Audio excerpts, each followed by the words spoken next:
राजीव रंजन आ गए हैं जेडीयू से।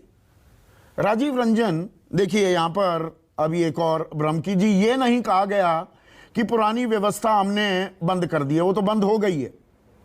अब ये नई व्यवस्था को समझाने की जिम्मेदारी किसकी होती है? क्या सरकार नहीं समझा पाई?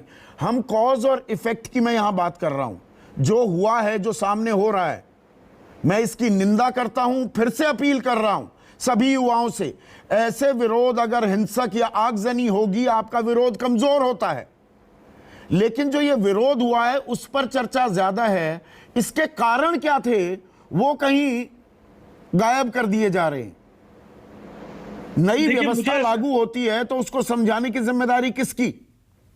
राजीव रंजन, देखिए, निश्चित तौर पर देश की जो सेना की परंपरा का जो एक परंपरागत स्वरूप है, जो उसका ढांचा है, उसमें अगर आमूल चूल परिवर्तन का आपने कोई फैसला किया तो इस फैसले को किसी पार्टी या किसी एक सरकार के फैसले के बजाय से देश के फैसले के तौर पर लाते, बहुदलीय लोकतंत्र को विश्वास में लेते, समाज के सभी वर्गों की राय लेते और एक मुश्त जो बातें इस हिंसा के भड़कने के बाद कही जा रही है, उन सबका ऐलान, एक समेकित स्वरूप उसका सामने आता, मुझे ऐसा लगता है तो ये एक ज्यादा बेहतर तरीका हो सकता है। और जल्दबाजी में कृषि बिल का हश्र हम लोगों ने देखा है, पूरा देश पंगु लंबे समय तक रहा।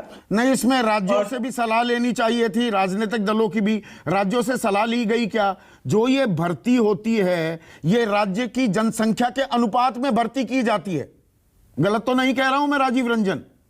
देखिए, मैंने इसीलिए वो चरित्र बना रहता है, इसीलिए वो नाम नमक निशान की बात होती है।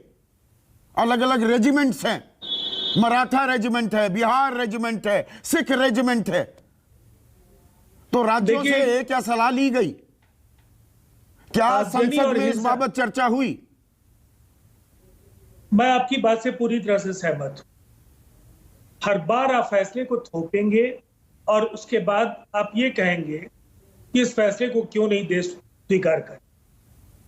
अगर आपको जनादेश मिला है और लोग इसके बाद आपके कई फैसलों से बार बार नाराज दिख रहे हैं, तो आपको इस प्रवृत्ति को नियंत्रित करना ही चाहिए। इसलिए कि अगर आप सभी दलों को विश्वास में लेते, सभी वर्गों की राय सामने आ जाती, पूरी पारदर्शिता के साथ देश के सामने, जो इस इन अग्निवीरों को लेकर आपके प्रोत्साहन के जो पैकेजेज हैं, उन पैकेजेज का ऐलान आप साथ साथ करते, आपकी आवाज सभी दल बन करके पूरे देश में किसी भी तरह के असमंजस को खत्म करने में पहल कर। पर असमंजस क्या खत्म किया जा रहा है? अब अधिसूचना 2 दिन में जारी हो जाएगी, एयरफोर्स में 24 जून से भर्तियां शुरू हो जाएंगी। राजीव रंजन, मुझे लगता है जल्दबाजी का ये फैसला है, इस पर पुनर्विचार करना चाहिए और देश को ये जरूर जानने का हक है, अगर कोई फैसला आप उन पर थोपते हैं तो उस फैसले की प्रतिक्रिया अगर होती है तो इस देश में देखिए लगातार लंबे समय से अनिश्चय का वातावरण है।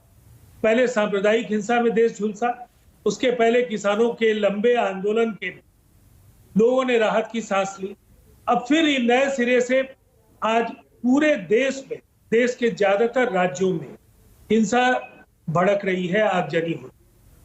इसको किस सीमा तक आप बढ़ने देंगे ये भी देखना बहुत नहीं, पर जो